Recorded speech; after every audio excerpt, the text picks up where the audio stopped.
Hello everyone, welcome to academic solution. তো আশা করছি তোমরা সবাই অনেক বেশি ভালো আছো। তো আজকের এই ভিডিওতে আমরা আলাপ করবো তোমাদের class 9 English chapter 9 a journey through explanatory text lesson 9.3.2 নিয়ে। তো তোমরা যারা নতুন আছো এবং এখন যারা চ্যানেলটিকে সাবস্ক্রাইব করনি, দ্রুত সাবস্ক্রাইব করে নাও, কারণ এই চ্যানেল তোমরা তোমাদের ইংরেজি বিষয়ে সব কিছু যে সমাধানগুলো সবার আগে আগে পেয়ে যাবে। তো চলো আমরা শুরু করি।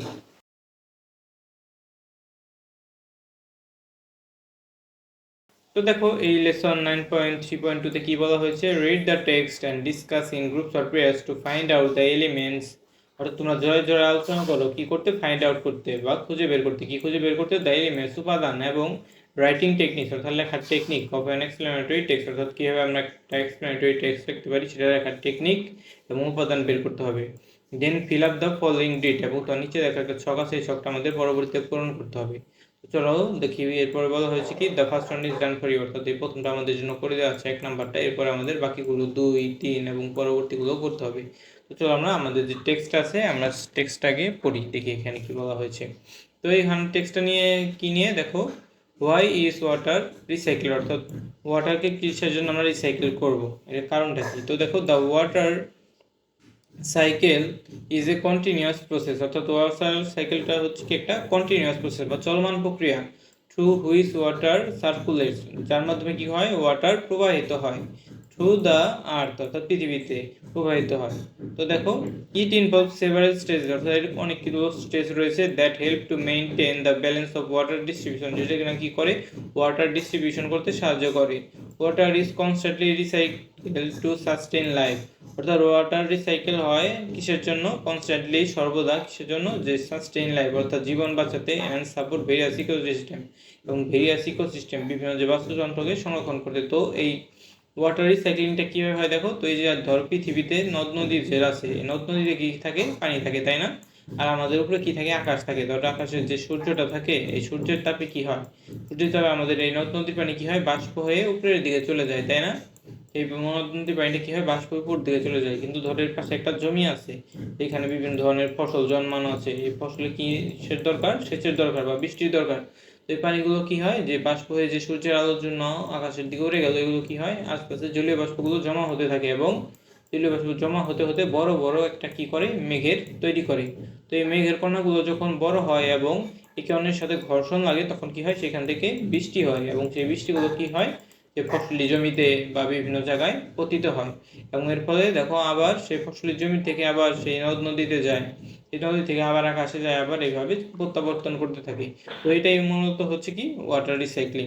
তো দেখো ফার্স্টলি প্রথমত, the sun's heat causes water from oceans, lakes and river to evaporate, অর্থাৎ যা বললাম দেখো এখানে, অর্থাৎ যে সূর্যের যে তাপটা কি করে, যে নদ নদীর যে পানি বা সমুদ্রের পানি সেগুলোকে ইভাপোর্ট বা বাষ্প হয়ে আকাশে উড়ে যেতে সাহায্য করে, turning it into water vapour, যেটা কিনা জলীয় বাষ্প তৈরি করে প্রথমে। সেকেন্ডলি দ্বিতীয়ত, as water vapour rises into the atmosphere, যখন এই জলীয় বাষ্পগুলো যে অ্যাটমসফিয়ার বা বায়ুমণ্ডলের দিকে উপরের দিকে যায়, ইট কুলস ডাউন, এটা ঠান্ডা হতে থাকে, and condense into little droplet, এবং এরা আস্তে আস্তে কি হতে থাকে, ছোট ছোট ড্রপলেটে পরিণত হতে থাকে, অর্থাৎ ছোট ছোট শক্ত বরফের কণার মতো হতে থাকে, ফর্মিং ক্লাউড, অর্থাৎ মেঘের সৃষ্টি করে। when the water droplet in cloud became too heavy, যখন এই ড্রপলেট বা যে জলীয় বাষ্পের কণাগুলো অনেক ভারী হয়ে যায় একে অপরের সাথে যুক্ত হয়ে, finally they fall to ground, তারা বৃষ্টিরূপে মাটিতে পড়ে, in the form of rain, অর্থাৎ যে বৃষ্টিরূপে তারা পড়ে, এবং অনেক সময় স্নো বা বরফ রূপে পড়ে। আফটার দ্যাট, এরপরে, the rain water that is not absorbed in the ground, অর্থাৎ যেই ওয়াটারগুলো যে ভূমিতে কি হয় না, পুরোপুরিভাবে শোষিত হয় না, অ্যান্ড বাই প্ল্যান্টস, এবং প্ল্যান্টসের দ্বারা flow over the lake as run up, তারা কী করে, লেকের দিকে চলে যায়। অর্থাৎ এই যে বলেছিলাম যে সবগুলো পানি তো আর শোষণ করে না সব গাছ, তারা কি করে, লেকের মধ্যে চলে যায় বা নদ নদীতে চলে যায় এই বৃষ্টির পানিগুলো, আবার ইট ফ্লোজ টু রিভার, এরপরে এরা আলটিমেটলি এরা কোথায় যায়, নদীতে চলে যায় এই প্রাণীগুলো, ঠিক আছে। এবার বলা হচ্ছে কি, and streams and eventually makes its way back to oceans, এবং আস্তে আস্তে আবার সমুদ্রে যায়, এবং আবার বাষ্প হয়ে আবার আকাশে চলে যায়, এবং বৃষ্টিরূপে মাটিতে পড়ে। তা water recycle plays a vital role, অর্থাৎ এই ওয়াটার রিসাইকেল একটা গুরুত্বপূর্ণ ভূমিকা রয়েছে ইন রেগুলেটিং টেম্পারেচার নিয়ন্ত্রণ করার জন্য, অ্যান্ড ওয়েদার প্যাটার্ন, এবং ওয়েদার প্যাটার্নের জন্য, on earth and the overall balance of the earth ecosystem, অর্থাৎ আর্থ ইকোসিস্টেমের গুরুত্বপূর্ণ একটা ভূমিকা রয়েছে। তো তো দেখো এখানে তোমাদের এই ছকটা এখন পূরণ করতে হবে। তো দেখো ছকটায় কি বলা হয়েছে, এলিমেন্টস অফ এক্সপ্লেনেটরি টেক্সট, অর্থাৎ এক্সপ্লেনেটরি টেক্সটে কী কী উপাদান থাকে এবং তোমার এক্সাম্পল দিতে হবে, এক্সাম্পলস ইন দ্য টেক্সট, অর্থাৎ এই টেক্সটের যে বললাম এখানে কী কী এক্সাম্পল আছে এক্সপ্লেনেটরি টেক্সটে। তো দেখো এক নম্বরে কি বলা হয়েছে, এক নম্বরে এই যে আমরা এখানে এটা দেখতে পাচ্ছি যে এক নম্বরে এই যে আমরা the text is written in present simple tense, অর্থাৎ এক নম্বরে কি বলা হয়েছে, the text is written in present simple tense, অর্থাৎ এই যে টেক্সটটা প্রেজেন্ট সিম্পল টেন্সে লেখা হয়েছে। আর এক্সাম্পল কি, এটা হচ্ছে এক্সপ্লেনেটরি টেক্সটের তোমার এক্সাম্পল। আর আমার টেক্সটের ভিতরে কী কী এক্সাম্পল পেলাম দেখো, the verb shows that like, অর্থাৎ এরকম ভার্ব আমরা এখানে দেখতে পাই, যেমন ইনভলভ সেটা প্রেজেন্ট তোমার সিম্পল টেন্সের ভার্ব, তারপরে কজেস, রাইজেস, কুলস এগুলো হচ্ছে প্রেজেন্ট সিম্পল টেন্সের ভার্ব, ঠিক আছে। তো যেখানে আমরা দেখতে পাচ্ছি যে এখানে তোমার যে ইনভলভ, যে এখানে দেওয়া আছে বিভিন্ন ইনভলভস আমরা দেখতে পাই, যে সার্কুলেটস, তারপরে টার্নিং ইনটু, তারপরে ইট ফল, এভাবে বিভিন্ন যে ভার্বগুলো দেখতে পাই, যে ফ্লোস, অর্থাৎ এগুলো কি তোমার প্রেজেন্ট সিম্পল টেন্স, ঠিক আছে। তো এরপর আমাদের কি করতে হবে, বাকিগুলো এখানে 2, 3 এগুলো আমাদের পূরণ করতে হবে। তো চলো আমরা দেখি এগুলো আমরা কীভাবে পূরণ করতে পারি। তো তার আগে বলে দিই, তোমরা যারা নতুন আছো এবং এখন যে চ্যানেলটিকে সাবস্ক্রাইব করেনি দ্রুত সাবস্ক্রাইব করে নাও।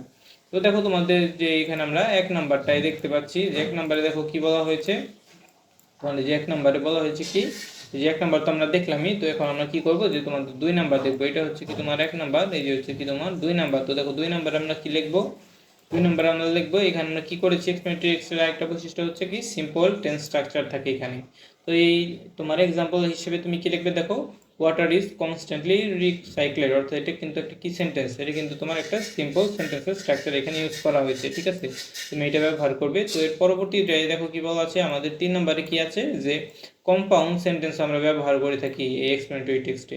আর এই আমার যে ওয়াটার রিসাইকেলের টেক্সটটা বললাম, এখানে এক্সাম্পলটা তুমি কি দেবে দেখো, water vapour rises into atmosphere, অর্থাৎ ওয়াটার যে বাষ্প সেটা আকাশে উড়ে যায়, and it cools down and condenses into little droplet, এবং লিটল ড্রপলেটে পরিণত হয়, অর্থাৎ এটা কিন্তু তোমার একটা কি সেন্টেন্স, এটা কিন্তু একটা কম্পাউন্ড সেন্টেন্স। অর্থাৎ এক্সপ্লেনেটরি টেক্সট আমরা সিম্পল সেন্টেন্স ইউজ করে থাকি, আবার কম্পাউন্ড সেন্টেন্সও ইউজ করে থাকি।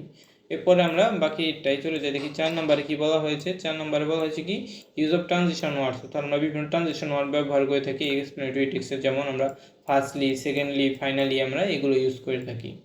তো এর পরবর্তীতে আমরা 5 নম্বরে চলে যাই, দেখি 5 নম্বরে কি বলা হয়েছে। 5 নম্বর আছে কি, ডেফিনেশন অফ কি টার্মস, অর্থাৎ বিভিন্ন কি টার্মের ডেফিনেশন আমরা দেখতে পাই, যেমন the text explain the meaning of water recycle and it's components, অর্থাৎ এক্সপ্লেনেটরি টেক্সট আমরা যে কি টার্ম দেওয়া থাকে সেটার ব্যাখ্যা পাই।